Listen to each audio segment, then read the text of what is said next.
really feel at home here, very comfortable, grateful for the focus on faith, family, and our freedom. That's why we're here.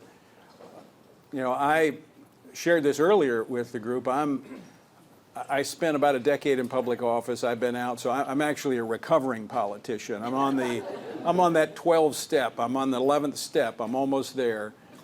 But I never thought about politics as a profession. The Lord called me to preach at the age of 15. I've actually been preaching since I was 15 years old.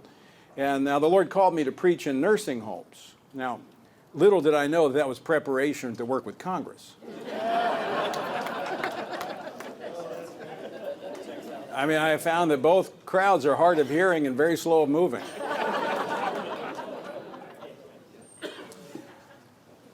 I was sharing earlier about how we need, I saw all the candidates here. Thank you for being here. I know you could be out campaigning tonight, but this is where you get encouraged when you're with like-minded people. And I remember when I first ran for office, I was running against a 20-year political veteran in Louisiana for the State House. And I was out in August knocking on doors, and it gets pretty hot. If anybody's ever been to Louisiana in August, a little warm. We get these afternoon rain showers, and I had gotten wet and was knocking on a lady's door, and I knocked on the door, and this elderly lady came to the door, and I handed her my push card, you know, with my picture on it and my platform, and she took the picture and she stared at it. She looked at me. She said, "My, that picture sure flatters you."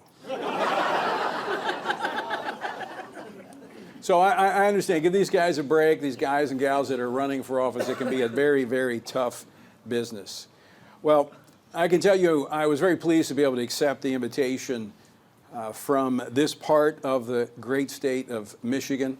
Many of you may not know, but West Michigan has been home for decades to the National Distribution Center for the Family Research Council, just down the road in Holland, Michigan. So I often visit there, and there's no place more patriotic and faith-filled in America than right here. So thank you for defending those values. Now, as Tim mentioned, he actually had a couple people call me about coming here to speak tonight, and one of them asked me as he called, he said, and I assumed he was creating a little pressure because I don't actually do a lot of these speeches. He said, "Are you willing to come and speak to a great group of patriots?" So does that describe you? Yeah. Right. Okay. He said, "Tony, do you believe in the Declaration of Independence?" Well, I said, "Absolutely." He said, "Do you believe in the Constitution?" And at this point, I thought maybe he was trying to give me a litmus test.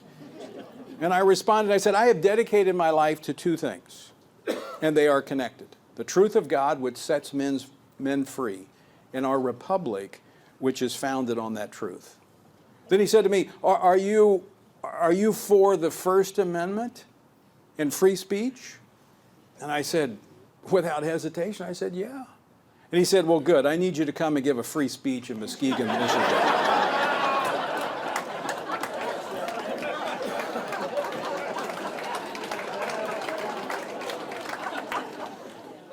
Well, while my speech tonight is free, the issues I want to address come at significant cost. Now, I would be lying, and I doubt you would believe me if I told you that we are living in the rosiest of times. The stresses on America, both internationally and domestically, are immense. We face the brute reality of war in Ukraine, which could easily spill over into a NATO country, drawing us into a war in Europe. Middle East is more volatile than any time since the founding of Israel 76 years ago. There are grim warnings from some of civil war here at home as the cancel culture seeks to silence and even eradicate the voices they disagree with. Political invective has become personal and ugly, even among friends. Now, with that sobering backdrop, let me remind you, and I speak here tonight not just as a conservative Republican, but more importantly as a Christian and a follower of Christ.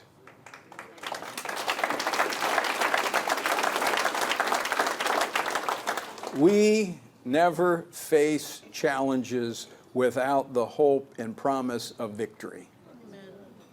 These challenges we face, they have been entrusted to us. God has entrusted this moment in time, which I think is one of the most significant timelines on the timeline of human history. He has entrusted it to this generation. We have no reason to fear the difficulties we face. Because as Paul wrote in 2 Timothy chapter 1, verse 7, it says, God has not given us a spirit of fear, but of power and of love and of a sound mind. This is our moment, if we will embrace the challenge. Now, there's a lot we could talk about tonight. But I ask you to indulge me tonight about a topic that has become hard to discuss these days. And many political leaders are doing verbal gymnastics to avoid talking about an issue that has been, is, and will be a defining issue for our party and for our nation and for Western civilization. 2 years ago, next month, the Supreme Court reversed the calamitous 1973 abortion decisions, those rulings that led to the taking of nearly 63 million unborn lives. But what should have been the fulfillment of decades of efforts to heal the blot on our Constitution and our national conscience has become a flashpoint of conflict. In the past 23 months, tens of thousands of infants have been saved in pro-life states. But perhaps 2 million more have lost their lives because of the Biden administration and the abortion industry combining to end all pretense that abortion is about health care and have begun promoting do-it-yourself abortion through the mail. We now have more abortions performed in this country through the abortion pill than any other means. And the Biden administration is fighting to send that to every state and every place through the mail. The Dobbs decision has given America a second chance, an opportunity, if you will, to repent of a horrible wrong. The times call for a new campaign for life, but instead we see sign after sign of a retreat among our fellow Republicans on this defining issue. And now there are rumors and reports of an organized campaign to weaken or even remove altogether from the GOP platform language that insists every boy and girl in the womb deserve a right to life.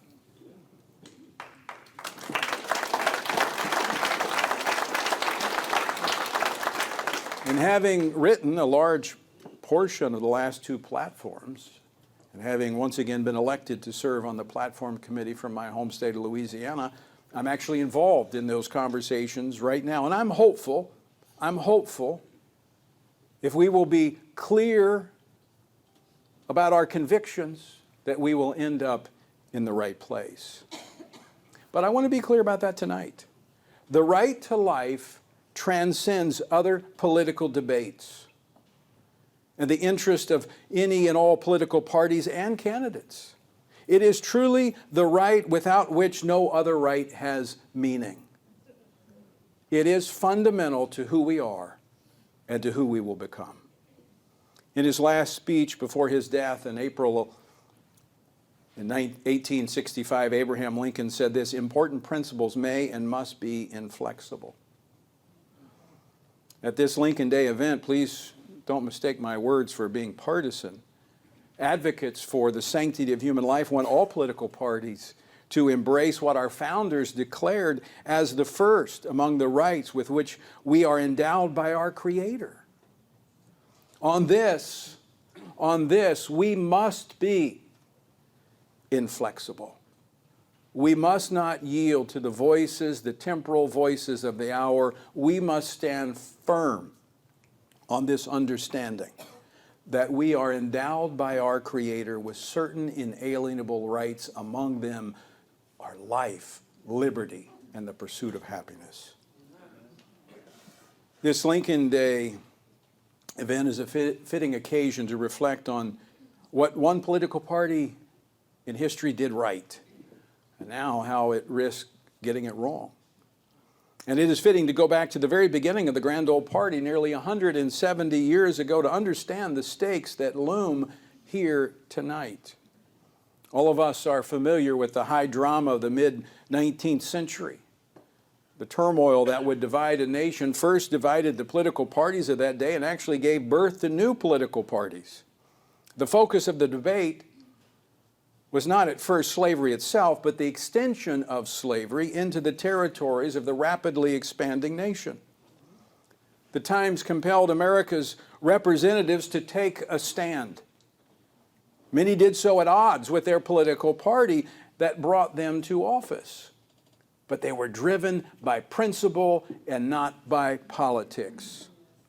One of them, Pennsylvania Congressman David Wilmot, was first elected as a Democrat in 1844. 2 years later, he stood on the floor of the House of Representatives and offered what became known as the Wilmot Proviso. The proviso set the condition that no addition to the U.S. territory resulting from the Mexican War would permit either slavery or involuntary servitude. Well, Democrat Lewis Cass replied with the idea that became known as popular sovereignty. He wrote of this idea to a colleague, quote, "Leave it to the people who will be affected by this question to adjust it upon their own responsibility and in their own manner," end quote. This manner of dealing with a matter of profound and universal significance, leaving it to one segment of the public or a state to determine whether other men could be owned as property, frankly should sound somewhat similar or familiar to our ears right now. Thus was laid out the core debate between Stephen Douglas and Abraham Lincoln, between the Democratic Party and the newly forming GOP. Now, Wilmot reemerged in time as a Republican. In 1856, the newly formed party met in Philadelphia, the birthplace of the Declaration of Independence. The convention adopted a platform that tracked the text of the Declaration, then proceeded to make its application clear. It said this: "It is both the right and the imperative duty of Congress to prohibit in the territories those twin relics of barbarism, polygamy and slavery." Think about that a moment. The twin relics of barbarism.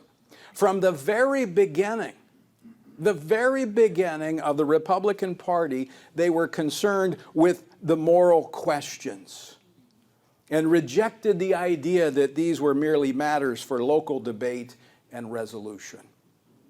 4 years later in Chicago in May of 1860, Wilmot was among the first to take the floor of the Republican convention. Speaking of the reigning Democrats, he said this, quote, "A great sectional and aristocracy or interest has for years dominated with a high hand over the political affairs of the country. That interest has rested and now wrestling all the great powers of this government to one object of the extension and nationalization of slavery." He went on to say, "It is our purpose, gentlemen. It is the mission of the Republican Party and the basis of its organization to resist this policy of a sectional interest," end quote. Wilmot went on to cite the Constitution and hailed the Revolutionary era, saying that the founders, had they thought, and I quote, that they were called upon to endure the hazards, trials, and sacrifices of that long and perilous contest for the purpose of establishing on this continent a great slave empire, not one of them would have drawn his sword in such a cause, end quote. To the delegates gathered in that windy city, these were not mere catchphrases. They weren't tweets. They weren't sound bites. These were real issues. They weren't eclipsed by issues of commerce and taxation, because these were the core issues. They understood these issues were the embodiment of the ideas and the ideals of Washington and Jefferson. They were the very reason that the party existed.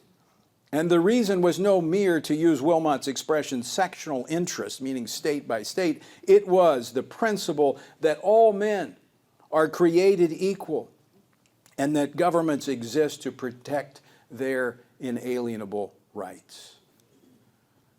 Now, tonight, We could spend hours discussing the history that followed these events in the 19th century. Now, I know I'm from Washington, but I'm not given to filibuster, so I'm not going to spend hours. For my purposes here tonight, I will only note that our republic developed rapidly in that era, and the direction was almost uniformly toward protecting fundamental, natural, God-given rights. The century saw the abolition of slavery and the adoption of 3 constitutional amendments to ensure its eventual demise. The century saw the rise of women's suffrage. Events an ever-growing body of scholarship shows was led by women who decried abortion as the ultimate exploitation of women. The 19th century brought another band of progress, the great waves of states acting to protect unborn children. These policies were advanced and adopted not by extremists or Christian nationalists or whatever slur of the day that they might use, but by the newly formed American Medical Association. These forces converged in proposing and ratifying the 14th Amendment in 1868. In fact, I urge all of you to take a kind of a fresh look at the scholarship of people like Professor Robert George at Princeton and John Finnis at Oxford. They are very persuasively arguing that the 14th Amendment's guarantee of due process and equal protection apply to human beings as persons at all developmental stages, prenatal as well as postnatal, and at all conditions. Some of you might say, hey, well, that's nice, that's good, Tony, but what does that have to do with the 21st century and the role of the parties in our legislature today? I'm glad you asked that question. My answer is very straightforward. It has everything to do with it. Let's begin with the stark reality of the world as it revealed itself in the 20th century. For all the progress in science and technology, and we can debate whether that includes the invention of the cell phone, the internet, the Barbie movie, the 20th century was unparalleled in the development and the use of mass violence. There were 2 wars, 2 world wars, dozens of smaller conflicts, the Holocaust, the Armenian genocide, the development and dropping of 2 atomic bombs, the H-bomb, and long-range nuclear missiles, the millions of victims of Stalin and Mao. There was also something new to humanity, the top-down imposition of coercive population control, beginning in China but spreading worldwide. If Republicans were right about slavery, how should we respond to this latest manifestation of a dismissive view of human life? Well, the start of the 21st century has seen the emergence of a related issue. It is surprising that once man is free to end the life of a helpless child in the womb, he will then turn to the weak, the elderly, and the vulnerable who are outside the womb. To find our way forward at this 21st century, we only need to look back to America's debates on slavery, the ones I mentioned before. The Democratic Party once embraced popular sovereignty, which held that issues of profound significance, such as slavery, were private decisions for the plantation owner and his state. Does that sound familiar? Wow. The Republicans of those days passed the 13th Amendment, ending slavery, the 14th Amendment, providing that no state shall deprive any person of life, liberty, or property without due process of the law, or deny to any person within its jurisdiction the equal protection of the laws, and the 15th Amendment providing that the rights of citizens to vote shall not be denied or abridged on account of race, color, or previous condition of servitude. The Democratic Party was wrong then, and its ideology of privacy has been wrong for the last 50 years. To see abortion and assisted suicide as merely matters of private conscience is a cynical misreading of American history and a threat to the foundations of our American republic. I have said at the outset that life is not a partisan issue. We would, of course, like to see the party of Lincoln stand firm on what it has held as a matter of principle since 1856. We'd like to see it do so because it is the right thing to do. And the party's pro-life position has brought it more and more support from young people, from African Americans and Latinos. The pro-life position is a position that has brought life to the party. In the first GOP platform to be written after Roe v. Wade in 1976, the Republicans took a stand, and they wrote this, and it's remained there to this day. Let me quote from the platform. "We protest the Supreme Court's intrusion into the family structure through its denial of parents' obligation and right to guide their minor children. The Republican Party favors a continuance of the public dialogue on abortion and supports the efforts of those who seek enactment of a constitutional amendment to restore protection of the right to life for unborn children." That's been in the platform since 1976. In 1980, the GOP took another and even bolder step. Ronald Reagan was engaged in a nip-and-tuck primary contest with George H.W. Bush. To salvage his campaign, Reagan sought to resolve a controversy over his signing of a liberal California abortion law in 1967 by sending a strong letter of commitment to pro-life leaders. What happened? They responded with endorsements, and Reagan marched to victory. Once again, Michigan was actually at the center of this drama. The action then moved to Detroit, where a triumphant Reagan selected Bush as his running mate and crafted a platform built on the 1976 language, unifying the party. And of course, you know the rest of the story. Reagan defeated Jimmy Carter handedly.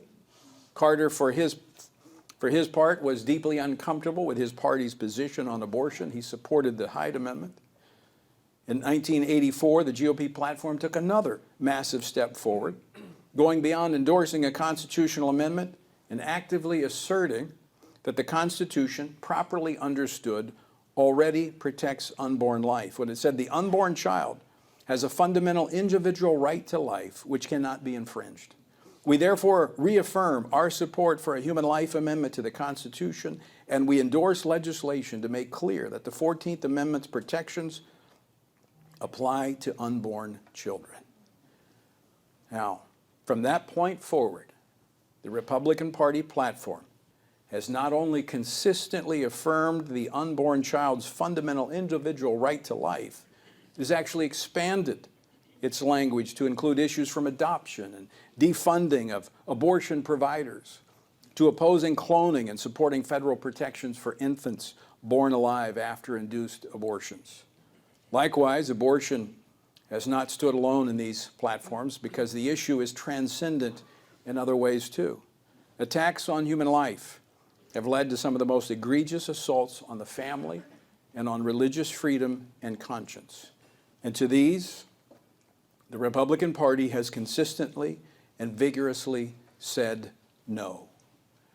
And as the last 4 decades have shown, when these principles are celebrated, when they are embraced, the grand old party prevails at the ballot box. When the messaging or the candidate deviates or muddles these principles, failure is assured. Look at the results in 1996, 2008, and 2012.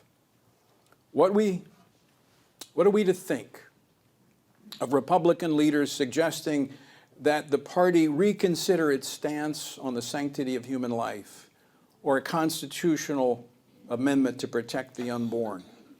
A commitment that this party has had for nearly a half a century. That the Republican Party for the first time may sound the retreat on this core principle.